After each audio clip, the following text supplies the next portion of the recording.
Hello guys, you are welcome on Flexion. तो आज के लेक्चर में हम क्या डिस्कस करने वाले हैं? Poison bracket. इससे पहले चलते हैं हमारे मोटिवेशनल थॉट की तरफ। तो आज का हमारा थॉट है, जो दूसरों से जीत गया वो ताकतवर है, लेकिन जो खुद से जीत गया वो सर्वशक्तिमान है। तो चलिए स्टार्ट करते हैं हमारा आज का टॉपिक, पॉइजन ब्रैकेट। तो सबसे पहले पॉइजन ब्रैकेट होता क्या है? Poison bracket is a representation of Hamiltonian mechanics, provide a direct link of classical and quantum mechanics। मतलब जो पॉइजन ब्रैकेट है वो हमारा डायरेक्ट लिंक करवाता है क्लासिकल और क्वांटम मैकेनिक्स को। तो देखते हैं क्या होता है पॉइजन ब्रैकेट। ये है हमारा पॉइजन ब्रैकेट। अब ये क्या बताता है? ये जो हमारा फंक्शन है वेरिएशन में वो बिलोंग्स करता है, ये एक्चुअली इससे पहले मैं ये पॉइजन ब्रैकेट की ये है डेफिनेशन। ये इस टाइप से स्क्वायर ब्रैकेट के अंदर क्लोज किया जाता है, और जो हमारा एक होता है लाग्रांजियन ब्रैकेट, उसको इस टाइप से डिनोट किया जाता है। तो हमारा पॉइजन ब्रैकेट इस टाइप से होता है। तो क्या है ये पॉइजन ब्रैकेट? क्यू और पी की रिस्पेक्ट में समेशन के is equal to 1 to n curl F upon curl Q के curl G upon curl P के minus curl F upon curl P के curl G upon curl Q के। मतलब इसको इंटरचेंज कर दिया, ये क्यू के था तो इस साइड पी के, और इस साइड ये जी किसके था? पी के, तो इस साइड क्यू के। ये है हमारी पॉइजन ब्रैकेट की डेफिनेशन। अब समझते हैं ऊपर वाले पॉइंट को। ये जो हमारा फंक्शन में वेरिएशन है, ये जो हमारा जो पॉइजन ब्रैकेट आएगा इसी के अंदर बिलोंग करता है। तो मतलब जो हमारा वेरिएशन आएगा वो हमारे पॉइजन ब्रैकेट से ही बिलोंग करे। तो अब चलते हैं पॉइजन, हमारी जो पॉइजन ब्रैकेट की ये है डेफिनेशन, मतलब हमें फॉर्मूला या डेफिनेशन जो भी है वो ये है। इसी से ही हम हमारे क्वेश्चन इसी से ही सॉल्व करेंगे। तो इससे पहले इसकी प्रॉपर्टी डिस्कस कर लेते हैं। तो प्रॉपर्टी क्या है? ये एंटीसिमेट्रिक होता है, मतलब अगर हम इनके ऑर्डर को चेंज कर दे, जैसे ये हमारा पॉइजन ब्रैकेट एफ और जी का है, अगर पहले जी कर दे फिर एफ करे तो ये नेगेटिव साइन के साथ क्या होगा? रिप्रेजेंट होगा। अब आते हैं, अगर हमने जी की जगह क्यू एल रिप्लेस कर दिया तो ये किसके इक्वल आएगा? Minus curl F upon curl P L. और अगर हमने जी की जगह पी एल को रिप्लेस कर दिया तो ये क्या आ गया? Curl F upon curl Q के। मतलब ये हमारे इक्वेशन हैमिल्टोनियन इक्वेशन को रिप्रेजेंट करता है एज सॉल्व। तो आगे क्या प्रॉपर्टी है हमारी? आगे है हमारी, अगर हमारे दोनों फंक्शन सेम हैं, अगर हमें उनका पॉइजन ब्रैकेट निकालना है तो वो किसके इक्वल होगा? ज़ीरो के इक्वल। और हमारा एक फंक्शन है और दूसरा क्या है? कांस्टेंट, उसके साथ अगर पॉइजन ब्रैकेट निकालना है तो वो भी किसके इक्वल आएगा? ज़ीरो के इक्वल।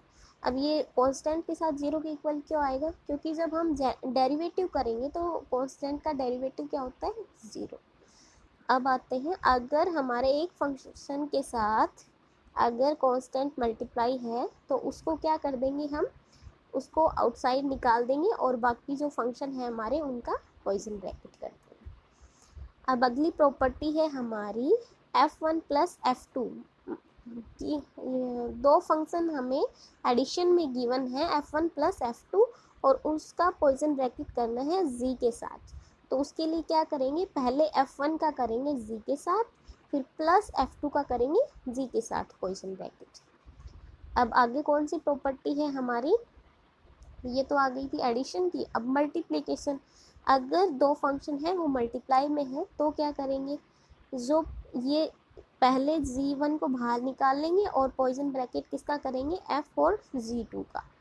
फिर क्या करेंगे? z2 को आउटसाइड निकाल लेंगे और f और z का पॉइजन ब्रैकेट। ये ऑर्डर को मेंटेन रखना, ऑर्डर डिस्टर्ब नहीं होना चाहिए।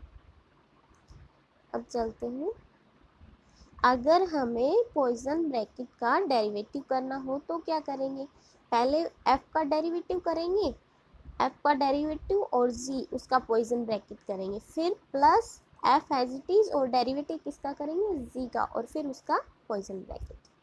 अब आते हैं अगली प्रॉपर्टी एफ, इसमें हमारे 3 फंक्शन गिवन है, तो पहले क्या है एफ जी और के का क्या निकालिए हमने, पॉइसन ब्रैकेट, फिर जो पॉइसन ब्रैकेट आया उसका किसके साथ निकाला, एफ के साथ। इसमें याद रखना कि जो हमारा ऑर्डर है वो चेंज नहीं होना चाहिए, हमने स्टार्टिंग में एफ जी के लिया है तो ये ही साइकिल चलनी चाहिए। अब क्या आएगा, जी के एफ, मतलब पहले जी के फिर एफ, तो ये साइकिल चलती रहनी चाहिए, अगर साइकिल चेंज हो गई तो हमारा साइन चेंज हो जाएगा। अब आते हैं, पहले किसका निकालेंगे, के एफ का, और फिर उस जो के एफ का पॉइसन ब्रैकेट आएगा उसका पॉइसन ब्रैकेट निकालेंगे हम जी के साथ। इसी तरह थर्ड वाले का पहले निकालेंगे एफ और जी का, फिर उसका जो पॉइसन ब्रैकेट आएगा उसका हम पॉइसन ब्रैकेट निकालेंगे के साथ, तो ये सब किसके इक्वल आएंगे, ज़ीरो के इक्वल। ये हमारी कौन सी आइडेंटिटी है क्लासिकल मैकेनिक्स में, जैकोबियन आइडेंटिटी, इसको जैकोबी आइडेंटिटी बोलते हैं। अब आते हैं हमारे फंडामेंटल पॉइसन ब्रैकेट, वो क्या होते हैं, फंडामेंटल पॉइसन ब्रैकेट होते हैं, जैसे हमने क्या लिया, ये कोऑर्डिनेट लिया, क्यू के कोऑर्डिनेट लिया, और इसके ये जो हमारे के और एल मतलब ऑर्डर चेंज कर दिया हमने, एक है क्यू के और दूसरा क्या है क्यू एल। अब हमें इसी का ही पॉइसन ब्रैकेट निकालना है, तो ये तो सेम फंक्शन हो गया, जैसे हमने प्रॉपर्टी पढ़ी थी एफ, और एफ की पॉइसन ब्रैकेट किसके इक्वल आता है, जीरो के साथ, जीरो के इक्वल, तो वही प्रॉपर्टी यूज हो गई इस पे। तो इसमें भी अगर p वाला है तो ये भी किसके इक्वल हो जाएगा, जीरो के। अब आते हैं अगला, अगला क्या है, क्यू के और पी के, इसका पॉइसन ब्रैकेट निकालना है हमें, तो क्या आएगा, डेल्टा के एल। अब ये डेल्टा क्या है, ये है करोकर डेल्टा। अब ये क्या, ये कैसे हम इसका रिजल्ट कैसे फाइंड करेंगे, अगर हमारे के और एल क्या है, इक्वल है, तो क्या आएगा, ये किसके इक्वल आएगा, 1 के इक्वल। अगर ये इक्वल नहीं है, के और एल नॉट इक्वल, मतलब आपस में ये इक्वल नहीं है, तो ये किसके इक्वल आएगा, 0 के इक्वल। तो आज के लेक्चर में इतना ही, आगे आने वाले लेक्चर में डिस्कस करेंगे। So thanks for watching.